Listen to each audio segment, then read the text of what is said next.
간혹 가다가 물건도 아직 안 나왔고 대금도 지급 안 했는데 세금 계산서만 미리 받아두시는 경우가 있어요. 이건 적법한 발행 시기가 아니게 됩니다. 그러면 이 세금 계산서에 대해서 가공세금 계산서로 판단해서 가산세 대상이 될 수도 있어요.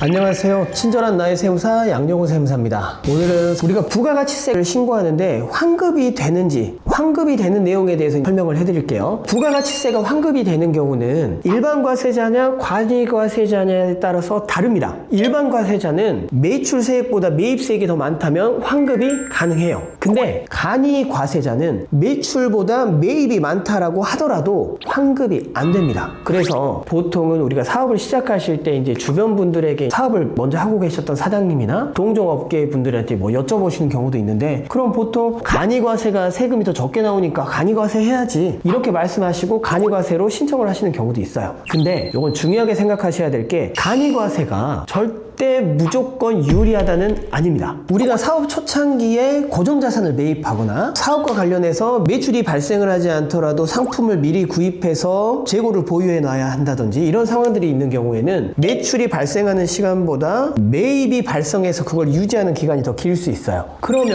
간이보다 일반과세자가 유리할 수밖에 없다는 거죠. 그래서 대표님들이 신규 사업장을 개시하실 때 내가 일반으로 해야 되나 간이로 해야 되나 이 부분을 고민하신다면 인터넷 검색하시거나 이렇게 하지 마시고, 보통 사업자에 대해서는 세무사님들이 무료 상담도 많이 해주세요. 왜냐면 사업자분들은 한번 세무대리인 선택하시면은 관계성이 오래 지속되기 때문에 무료 상담도 많이 해주시고, 저도 사업자분들에 대해서는 무료 상담을 해드리고요. 그래서 사업을 처음 진행하실 때는 내가 일반으로 할지 간이로 할지, 그 다음에 사업자와 관련된 기본 내용에 대해서는 세무사님을 만나서 상담을 해보시면 좋겠어요. 그러시면 기본적으로 가이드 정도는 준비를 해주세요. 그러면 내가 어떤 사업을 선택하는지, 그게 어떻게 나한테 유리할지에 대해서 알 수 있으니까 그 방법을 좀 진행하셨으면 좋겠고, 그 다음에 이제 일반과세자는 환급이 나온다라고 말씀드렸잖아요. 환급이 나오는 부분에 대해서는 매출세액보다 매입세액이 많으면 당연히 환급이 나옵니다. 보통 환급이 나오는 경우는 사업 초기에 고정자산을 구입하시는 경우, 그 다음 상품을 미리 좀 확보해 놓으셔야 되는 경우에 이제 매입세액이 많아져서 환급이 나오시기도 하시죠. 그러면은 환급에 나오지만 거기에 대해서 국세청에서 확인을 할 수 있다. 우리가 소명이라고 표현하는데, 이 환급액이 적절한지에 대한 국세청의 확인이 있을 수 있다는 거 알고 계셔야 되고, 그 확인에 대해서는 적격증빙, 계약서나 뭐 거래명세표, 해당 거래에 대한 대금증빙,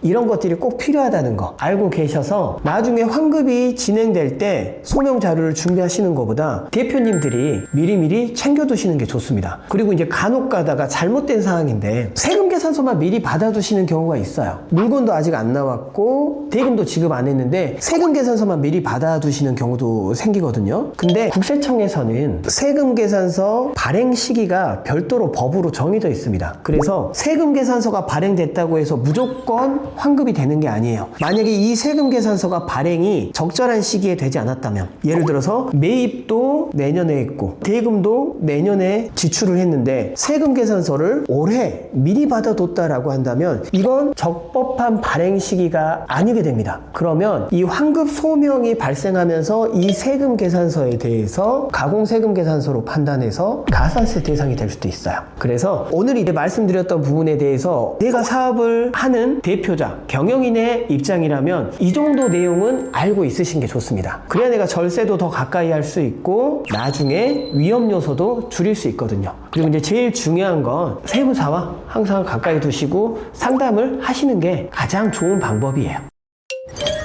오늘 내용이 대표님들께 도움이 됐으면 좋겠고, 앞으로도 대표님들의 사업을 위해서 계속해서 노력하는 세무대리인이 되겠습니다. 지금까지 친절한 나의 세무사 양영호 세무사였습니다. 감사합니다.